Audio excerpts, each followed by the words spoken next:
You got my whole astrophysics vocabulary oozing out of your rap lyrics.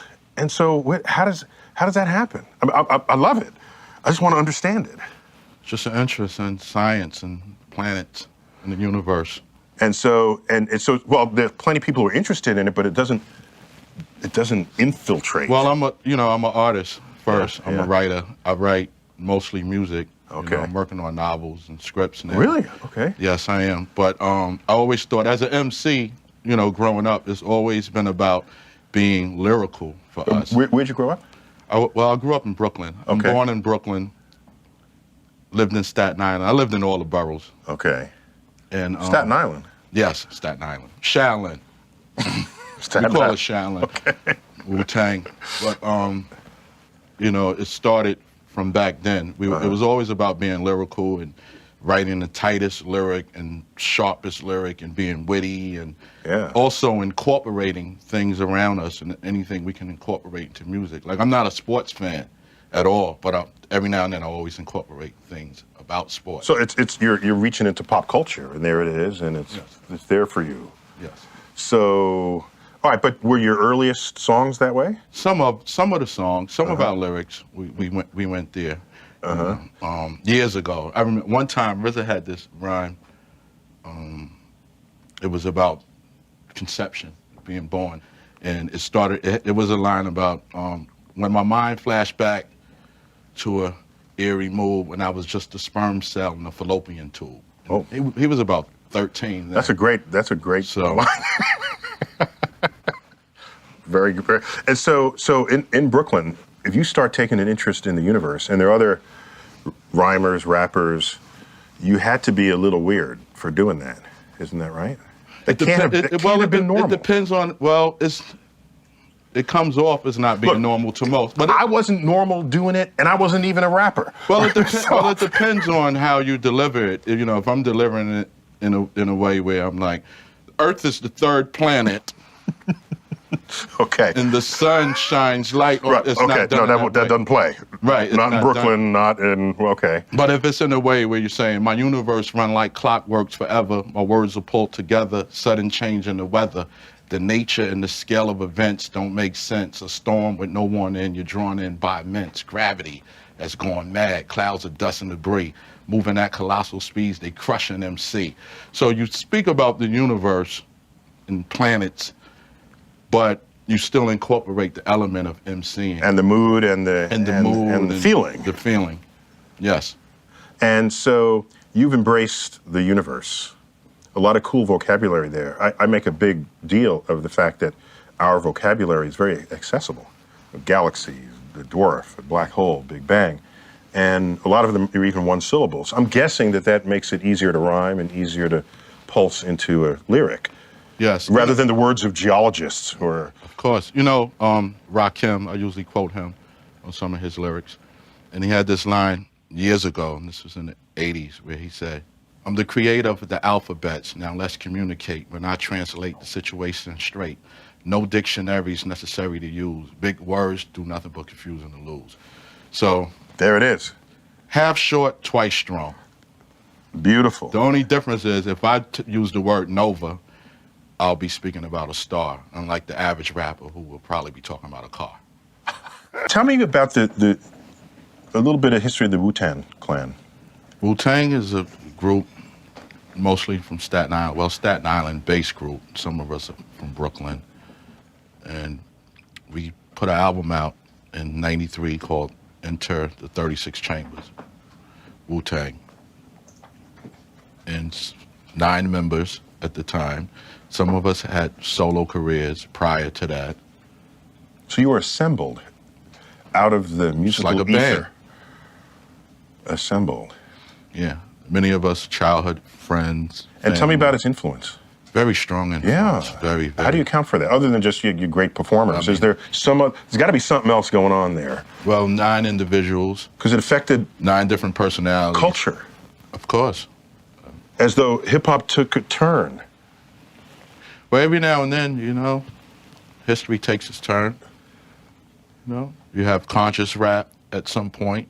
Then you have party rap. Then you have revolutionary rap. Then it comes back around again, conscious, party. And you would characterize... Wu-Tang was just this group that was just, you couldn't resist at the time. 9 members, 9 individuals, different personalities, great music. We all had solo careers also. I mean, albums that were charting, 4 or 5 albums on the charts at the same time. It's this big explosion, this big bang. And the influences. So how would you say rap and hip hop differed emerging on the other side of the Wu-Tang Clan compared to before? That's a portal that the genre passed through. I think it's forever going through portals. It's forever changing. Well, if it's not going through portals, it means people aren't as creative as they ought to be. Or they're just going into certain areas they've never been and don't know anything about, you know?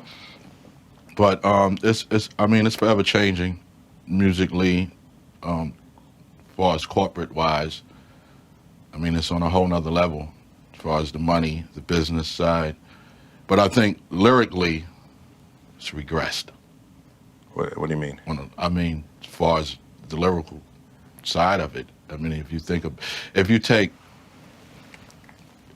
hip hop from the 80s or this golden era, or even in the 90s, and the majority of the MCs that were out there, they were mostly lyrical. Even my first trip I made to the Bronx, one of my first trips to the South Bronx from Staten Island. Born and raised in the Bronx. Yeah. I was around 11. And we had 2 MCs in our whole borough of Staten Island. And when I got to the Bronx, a whole bunch of MCs. You know, I have this line where I say, I was born with the mic in my hand, and I took it from Brooklyn to the SI land. I pulled up on the block, got out the truck. It was the first of pit stops, the era of the spinning top, around the birth of hip hop. That was something I had identified with, so I made it my point to exploit this fly gift. And me and the RZA made trips to the BX, a mass of ferocious MCs, town of T-Rex, giants in every ways, rap flows for every day. We knew we would get a reward with a price to pay. The basic training was beyond entertaining, just a cadence of verbal expression, self-explaining. So those are my early days of traveling to the Bronx, but they had this mass of ferocious MCs, and everyone was so lyrically good that it only made us sharpen our sword. Nowadays, it's not like that. I mean, I hear stuff you hear. So they're not as literate? No. That's what you're saying? At all. Do they still have ideas, they just don't know how to express it? Or I think many imaginations are sterile at the time. Why? Because you're not producing anything new. Like, they don't have a muse. It's the same thing. The universe is talking to you and you're responding. Yes. They've got nothing talking to them. They just, no, they don't hear. You know, when your parents say, you're not listening to me, you know they're speaking, you hear the sound, you feel the vibration, but it's not resonating. That doesn't get in there. No. So the universe is talking to you every day. Of course. Now, not only the universe, the earth, people, planets, objects, beings. I'm inspired by all. You know, I once said, in a lecture when I was speaking about inspiration, I can be inspired by the spider because his web is 50 times or 20 times stronger than steel. So that's amazing in itself, and I'm inspired by that. And I can write. So you have to know enough about the spider's web to even be inspired by it. Yes. But you have to be willing to learn. You got to be curious. Right. You know? Right. So there's a whole community of rappers who've lost their sources of creativity. That's got to be it. Yeah. And everyone is following. The majority is following. If it's 100, 99 follow. Only one raps in his own voice. So everyone is following, so it's the same thing over and over. So we got to spread this. And it's not really the story you're telling, it's how you tell the story. It's how you tell the story. You know? I think being in a club can be interesting, depending on what you're talking about. So then there's all the songs where violence is a part of it. Is there something missing in the uninitiated listener? They think it's just all violence. But of course, there's somebody trying to emote in those lyrics, right? Well, it depends on how you interpret the lyric. I mean, sometimes I run into people who say, well, 36 Chambers got me through school. And then when I go back and listen to the album, I don't see how. I mean, I know it's great music, according to fans and those who've listened to Wu-Tang for years, but I don't see what they're seeing. So it all depends on how you interpret the message. Well, good art allows the listener, the viewer, to personalize what they hear or see, right? I mean, Right. Because you can't just take I look at it like this sometimes. If they say Wu-Tang has got me through school, and then automatically it pops in my head, Wu-Tang Clan ain't nothing to F with. How did that get you through school? Sometimes. Well, so get them to explain. Yeah. Maybe it was an escape. But it was a certain, the timing and all that when the album came out, whatever they were going through, they were able to relate to the majority of the songs anyway. So as a whole. Okay, it was the total philosophy and package that represented. Personally, I'm not with the schools of thought that say people got violent because they listened to a song. People violent, they're violent, right? Right, exactly. But still, it's nice to have some hope in your art. And if the art is only about violence, I don't know, what do I reach for? You reach for the peace. You reach for the music without the violence. And like I said, I don't think it's just the whole thing about violence. It's just the way you're talking or telling your story. Because most rappers have this thing where they're from the streets and they're telling their story, and this is how I grew up, and everything I say is real, and I'm not a fake drug dealer. I actually sold drugs, and this is what I'm giving you. But it's the same story. It's like watching the same movie over and over and over and over and over. You don't want to see it anymore. You don't want to hear it. Story's been told. Story's been told. In that way. In that way. Because you've spoken of violence in your songs, right? Oh, yeah, definitely. And what does that do? What role does that play? It's just part of the story. It's just part of the story to get your point across. But it's not violence in a way where, it's gory, or I got to speak about, the screwdriver pulling your brains out and landing all on the back seat. It would probably be done in a way where you don't see the screwdriver. You don't see the brains. You just see blood coming through the door and hit, Very Hitchcock. Draw your own imagination. Hitchcock forces you to fill in the blanks. Shows you the edges of the violence. That's how it should be. I'm going to read you a posting on our Facebook page from Michael Rafales, if I pronounced that right. As a teenager, we solicited inquiries because they knew you were going to be on Star Talk. As a teenager, it was not my school, but it was Wu-Tang who taught me the idea of knowledge, wisdom, and understanding. It was because of this idea that I went into physics. I'm now a high school science teacher with a passion for sharing my love of science and improving science literacy. Wow. That's great. With that going on, I'm not even necessary. Let's do more of that. What do we need me for? If you can sing, your influence does this. This is all we're trying to do here. I think that's one of the unique things about being an artist is that you have a voice that people hear and listen to. So it's important to say something that's important. How many artists don't? 99 out of 100. So if your audience are not just moving to the beat, they're being philosophically schooled in a good way, not in the abusive way. Right. You got schooled. Philosophically schooled. That's a whole other understanding of the role music can play in our lives.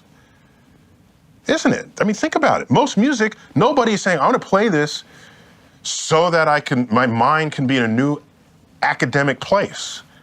That doesn't happen. Well, I think some musicians think like that. Well, they can be in a new musical place, but in a scholarly place. Right. The person here telling me he's a physics teacher in high school because he listens to Wu-Tang? I don't know anyone who's listened to any other performer who could make that claim. No one said, Elvis, I became a science teacher because I listened to your song. This just doesn't happen.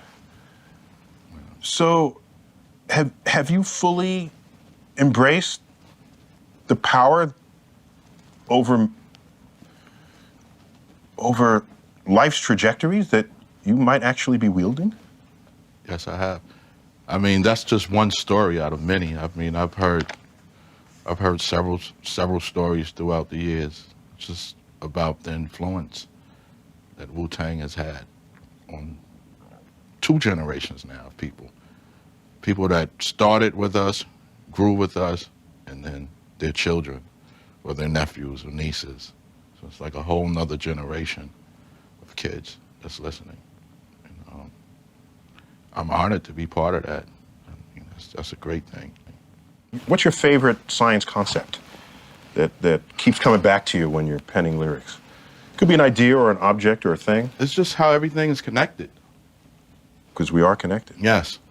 I mean, it's all amazing. And I mean, so it inspires you because, so see, here's, it's amazing and so it inspires you. So now I worry that if you learn so much about it that it's no longer amazing, will it stop inspiring you? I don't think I can ever learn so much about it. I mean, because we learn it every day. Even with physicists, y'all discover new things. Yeah, every day. All the time, y'all Crazy stuff too. Build stronger, more powerful telescopes, and you're going further back into And the time. particle accelerator, yep. And exploring new things. So Okay. I don't think I can ever learn. So the universe is your muse, I love it. as I think the universe has been for many artists of late. I get a phone call every couple of weeks. There's an artist who's designing a sculpture for a city, and they want to align it with the sun. It was a star. And they're feeling the universe. And there was a day when there was other things inspiring artists, but not science.